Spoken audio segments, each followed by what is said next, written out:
school structure, we were each able to work with our primary homeroom, which is 17 students each.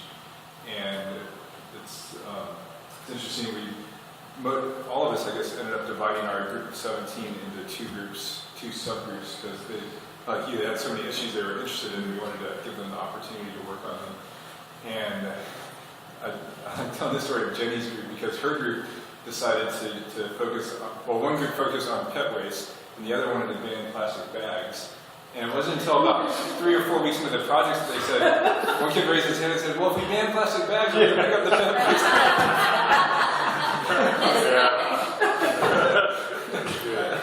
I had to do some troubleshooting on that. But yeah. So don't tell them. So just some really interesting discussions. Yeah, that's interesting because I think they have two of the manuals, so I don't know what chapter Right. they got a problem. I guess they have certain places you're allowed to do the grocery store. They sell pet travel. Oh, that's biodegradable. Because it's Right. your group, my group was there, and you did your little Yeah. for the dog waste disposal. You made sure that there was one that sold biodegradable things. Excellent. So You know. kids were influenced. Yes, they were. Our little conference here. Yeah, they did. And they said, remember.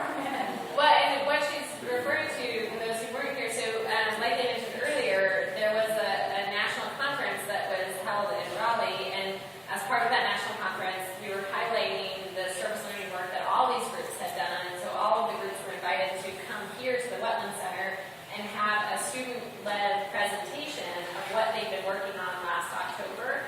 And then participants from the conference at the convention center took a couple of buses over here to do 2 different sessions where they listened to the kids' presentations, and then the cool part I thought was they also gave them some input and feedback to say, oh, but that's awesome. So they gave them some really good, positive, glowing remarks, and then they said, and have you thought about looking into this? Or, here's another suggestion. So it also gave the kids something to take back and kind of further the project.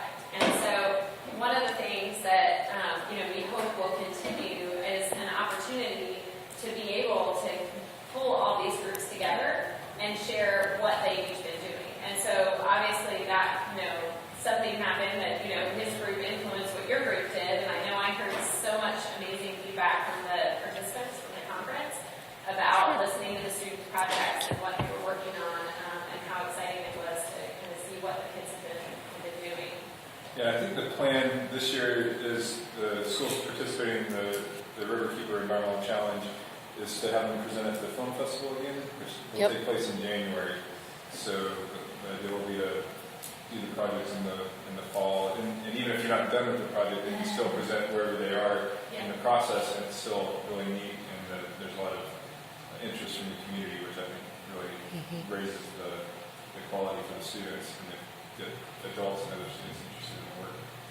I just want to mention a couple things about our process. At Exploits, we've been doing service learning for the entire 14 years that the schools existed, but this process really it's helping us grow in how we do it because of this idea of addressing the policy and the practice and starting with the inventory and letting students really decide on the issues.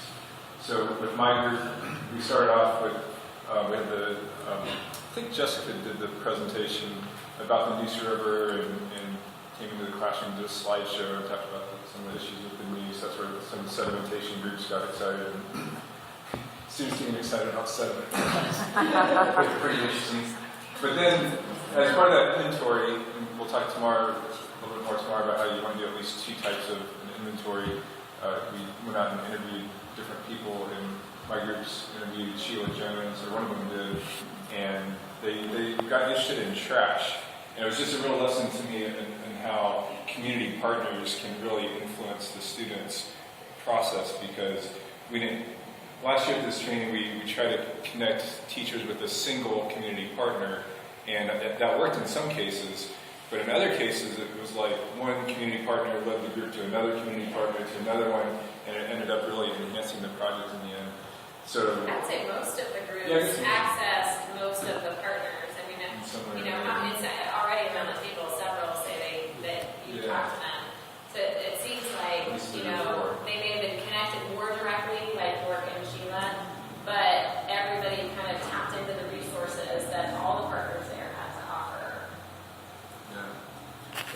So the group that I had that was interested in trash, I was thinking, okay, good trash, but it's a huge issue. How are we going to focus it? Well, they interviewed Sheila, and she took them off. She came in with cigarette butts and said, this is the #1 form of litter in our community and our state. And she had the data for them, and they really picked up on it. And I don't remember how the whole process worked, but through this, they went through the research, and then as they were selecting a strategy, they thought about doing a booth at the fair or working with the Wake County anti-litter people, the 86 campaign. And I think it was through Mark Sr. He connected them with the City of Raleigh Public Affairs Department, and then it just took off. And the Public Affairs Department asked them to create a PSA, and then they got connected with the Transit Authority and created bus advertising, and they got a grant from Keep America Beautiful, or Keep North Carolina Beautiful. And it was, the really cool thing about it was, I think the students learned about the power of an idea, that if you have a good idea, all these community partners will come on board and help you be successful with it. And it's just been a really... And the other side of that is my son was not in that group, but he wished he had been in that group. Like the other kids saw, so their group got a lot out of it, but those other kids, I mean, Lucas talked about it forever, the awards they got and what was on there. And boy, if we did our, presentation, we should have done, like, their minds just, went on and on about, they saw that success and grew from that. It was interesting. And what had happened there is we were trying to get it done in a quarter, and all the pieces started coming together in October at the end of their project. And so it had all these things lined up where if they went a little bit further, they could do these PSAs and the bus advertising. And so the group decided to meet after school for the end of being for a couple months on a weekly basis to follow through with it. And one of the things that, on the Earth Corps side that we strongly encourage is that there are multiple opportunities to go through such a process, and whether it's, an Earth Corps process or any other kind of service learning process, but that multiple opportunities are provided. And so in the case of York, for example, it is just the one after school program, but it's a multi-age, so students actually do have an opportunity to participate more than once in that program. At Exploris, it looks like, integration into the 6th and 7th and 8th grade curriculum. And so, students, they may not do it every year, but maybe they do it in 6th grade and they do it in 8th grade, or maybe Exploris is small enough that they do it every year. But in each school, and I would say even broader than each school, the other thing that we look for is, if we have another training again in a year, you can come back to all of you and say, well, where do your students come from before they're at your school, and where do they go? So that we're looking at feeder patterns and how do we actually build out not just multiple opportunities within a school, but within a community. So that as the